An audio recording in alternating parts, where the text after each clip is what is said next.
just give me a quick confirmation if I'm audible.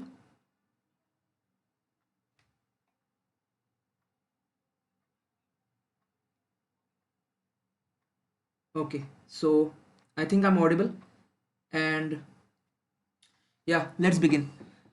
So the thing is that for the past few days I couldn't stream because there are a lot of problems. We ran into a technical glitch and everything. So I'm not disclosing any information here, but the thing is that we couldn't do our classes because of some technical difficulties that we are facing, and uh, yeah, some personal problems were also there. But let's begin. Okay, so today we are going to start about computer networks. We are going to know the basics of how computer networks start. So why is it not visible? uh, yeah, I'm not sharing the screen, Argadeep. Actually, this is the screen. This was the notebook on which I was going to write. So I think that's pretty, yeah. Is it visible now? Can you give me a confirmation now if it is visible?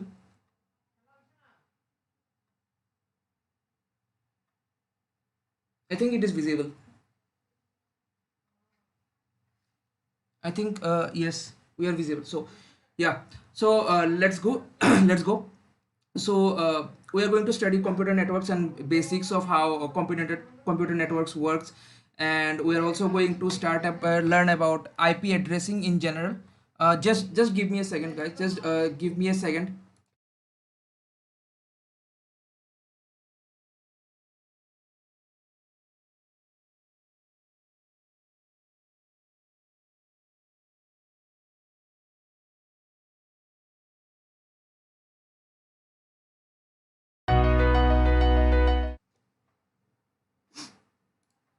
Yes. So my screen is visible, I think. Yes. So we're back. So we're going to study about the computer networks and the basics of how computer networks works and everything. So let's begin. So today's topic is IP address and what is exactly IP address and what it does, and we're going to know everything about IP address. Okay, from static division to everything. Okay, so let's start. And I think my screen is visible. Yes, my screen is visible now. I'm starting. So the thing is that consider a situation. Suppose here you have two networks. Okay. So suppose consider these boxes as network 1 and not network 2. Let me write it down. Suppose this is network 1 and this is network 2. Okay. And then you have something like this, which is your host. Okay. So okay, and to select this thing again. So this is your host. Suppose this is your network and this is your host. Okay, let me write it down. And then here is your second host here. And then you have process inside it. Okay, which is running. So this is process. Okay. Now I don't think I need to I need to get into deep and make you understand what is a host and process. I expect you to know all these things. So this is network 1 and this is network 2. So consider a situation where your network 1 is something like Geo and your network 2 is something like, let's say, Amazon. Okay. So you have two networks, and in our situation what it is doing is that network 1 is trying to connect to network 2. Okay, so from your Geo network, your this process is trying to connect to this process. Okay, so in this kind of situation you need to clear out three things. Okay, so before connecting to network 2, network 2 needs to identify three things. one, what is the network, okay, and then it needs to identify what is the host, okay, and the last thing which it needs to identify is the process, okay. So before this whole communication is understood, you need to understand that it needs to identify three things: one, the network, then the second, the host, and then the process, okay. Without these three things it cannot connect with each other. So this is where our networking chapter starts, okay. Let me take this note and paste it over here, okay.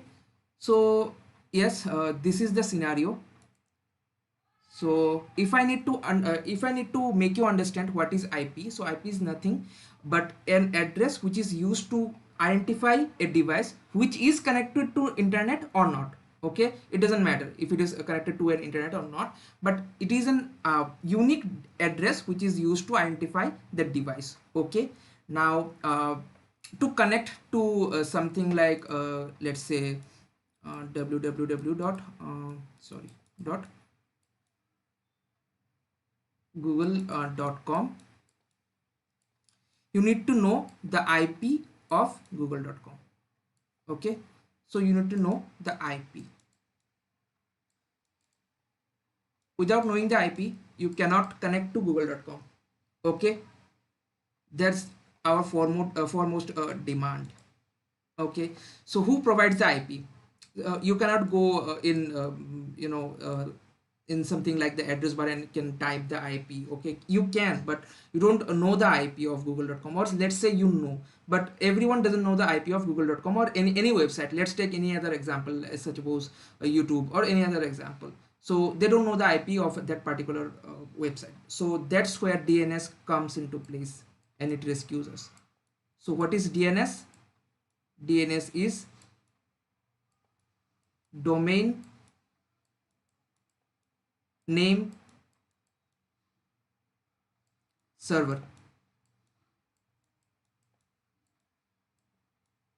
And what it does, so domain name server provides us a phone book, you can say a phone book, because it provides us the IP of every website available on the internet. Not every, but almost every website that you have, or every domain that you're going to connect, okay. So it provides the IP address. So to connect to Google, you don't need to have the IP address of Google, but rather you need the domain name server, which will tell you that the IP of Google is suppose 8.8.8.8, okay, and then you can connect to Google. That's simple, okay. So domain name server, now you know what it does. It gives you the IP of any other you can say the website or any other organization that you want to connect over the internet, okay. So DNS is very important. Generally your ISP gives you the DNS, okay. So it helps your browser to relocate to that website, okay.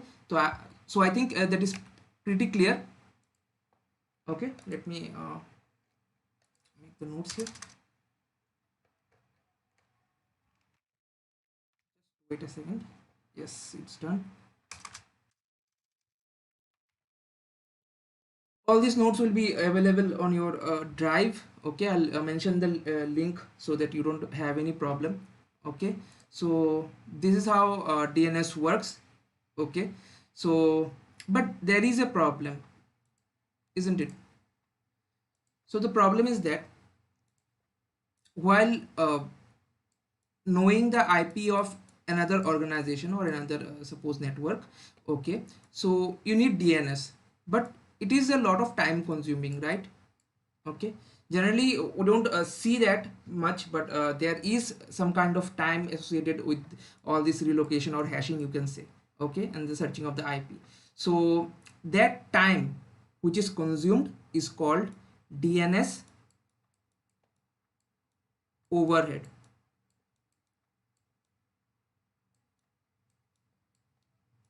So if anyone asks you what is DNS overhead, so it is the time which is required uh, by your domain name server to connect you to the internet, okay, to that particular website. Okay, so yes, no more chat, I think. Yes, you don't have any chat. So that's how DNS works, and DNS is very useful, but there is one limitation, which is the time that is consumed.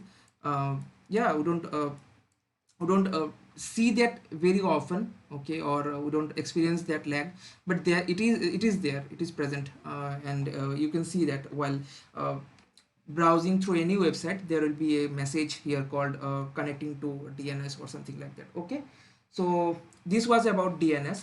And now regarding IP, uh, let me show you one thing.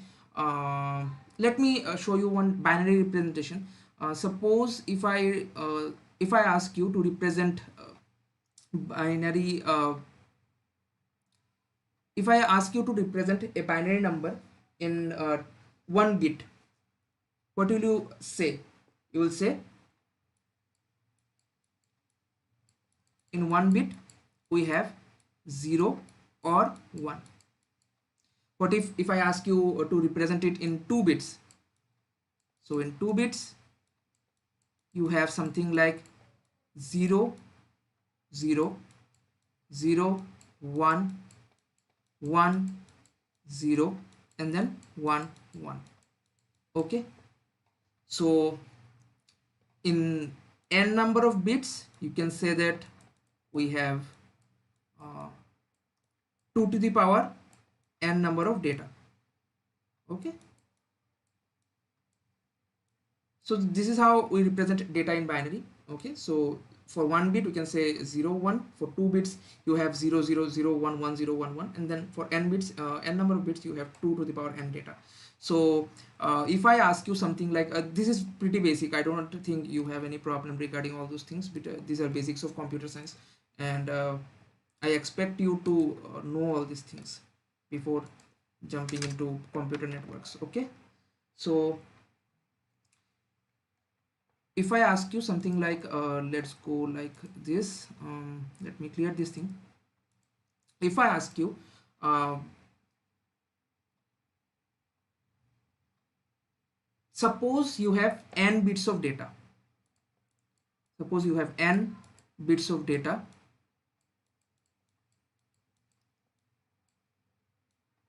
and you are being asked to choose k bit from it. Okay, so how will you do that? Okay, so there is a simple process. Okay, you just have to write here 2 to the power n minus k. Okay, this is the answer. For n bits of data, if you are asked to choose k bit from it, you just write here 2 to the power n minus k. Now how does this reflects? Okay, so you just divide your 2 to the power n with the k bits of data that you have. Okay, so when we perform this division, what we have here is 2 to the power n minus k. Okay, clear? I don't think there is any problem regarding these things. Okay, so suppose there is a question, you are being asked that for n bits of data, choose k bits from it. So the simple answer will be dividing that whole 2 to the power n bits of data by 2 to the power k bits of data. So you have like here 2 to the power n minus k. This is what is being done when we divide that entire IP. Okay, you will see in the next slide. Just let me fix this thing. Okay,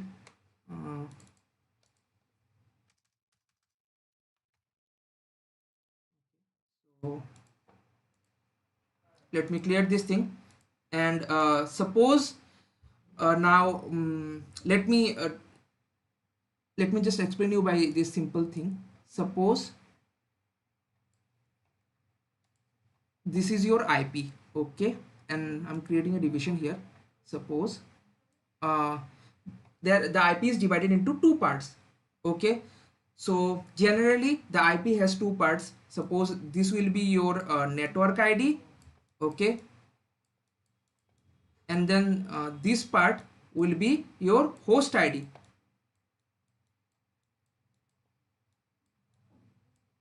Okay, simple thing. Okay, so this is your network ID and this is your host ID. So the kind of allotment that is being done, I'll discuss it later, but the thing is that generally when you see an IP, it is represented like this. Suppose 129 point sorry, yes, let me uh, show you the example like this. So suppose this is an IP. Okay, so what do you see here? Here you see all these data are represented, are separated by dots. Okay, so this is what exactly is being done here in IP. So the total length of the IP will be 32 bits. Okay, and we will divide this 32 bit, this all 32 bits according to our preference. Okay, so there will be two kinds of allotment. One will be the static division method, which I am going to explain in the next few seconds.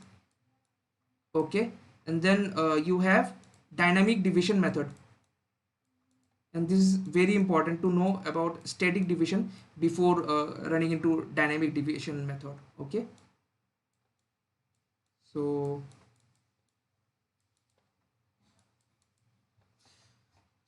you can see here, and this representation, this dotted representation is called dotted decimal representation. Okay, dotted decimal and then representation. Just wait.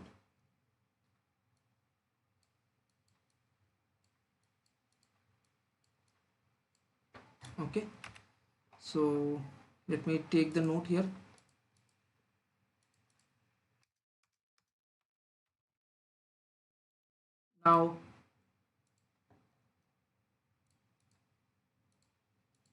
Now each suppose, let me draw this thing again.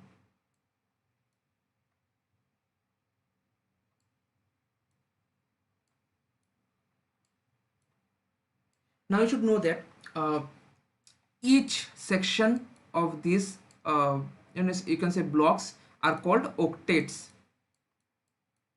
Okay, each section of this block is called octets. Okay, so there are 4 blocks, each having 8 bits each. So you can say that the length of each octet is 8 bit. Okay, simple. And the first 8 bits are allotted to the network ID.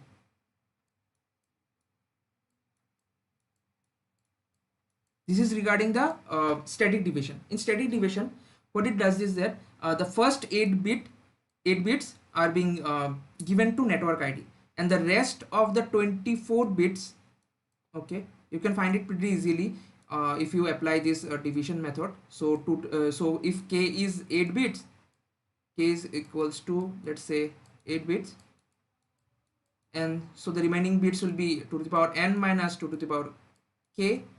So 2 to the power 32 minus 8, which will be 2 to the power 24. Okay, so the remaining 24 bits are being allotted to the host. This is how static division is being done. Okay, so this is purely theoretical. Okay, this is how the allotment has been done. So the first part will be given to the network ID and the rest part will be given to the host ID. So I have a question here, if you can answer this thing. Okay, so if 8 bits are given to the network ID and 24 bits are giving allotted to the host ID, so can you tell me the number of networks that that we can have, the maximum number of networks that we can have, and the maximum number of hosts that we can have? Okay, can anyone answer?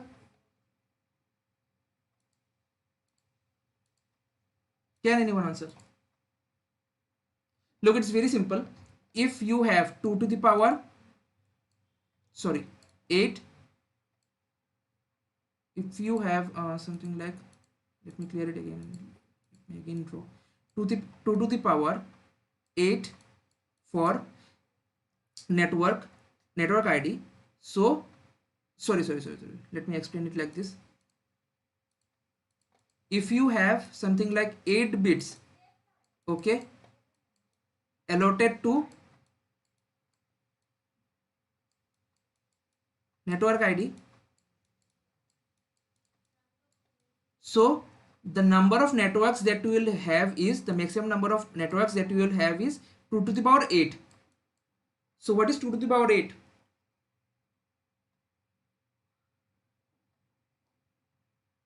Come on, man, answer. So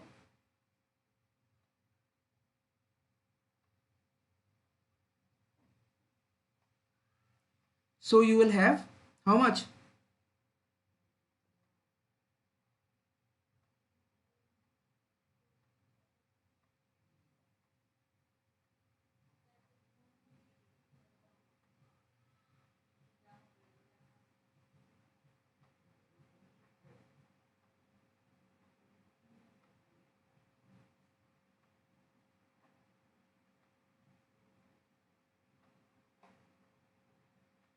Okay, I'll answer it. So we'll have 256 networks in a system. Okay, so the maximum number of networks that we will have is 256. And what is the maximum number of hosts that you have? It is very big, 2 to the power 6, sorry, 24. Okay, let me rub this thing. So you'll have 2 to the power 24 networks, which is a high number.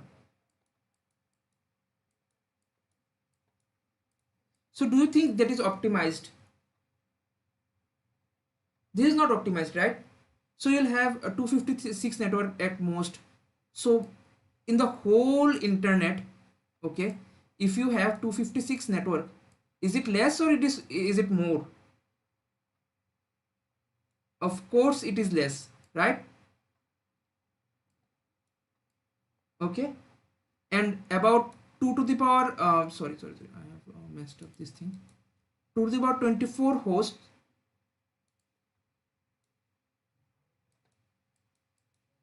So if we have 2 to the power 24, such a large number of hosts, is it required?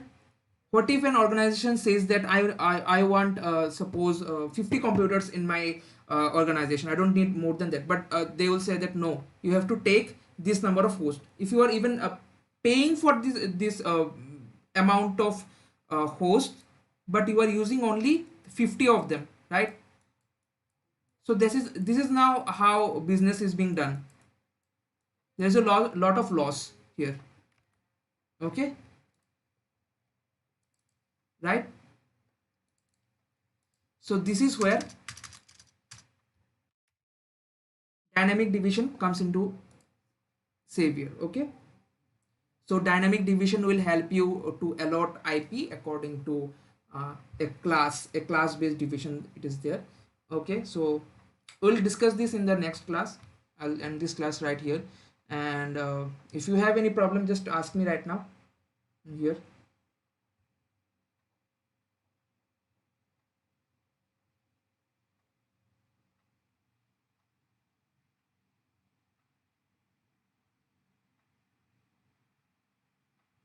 Okay.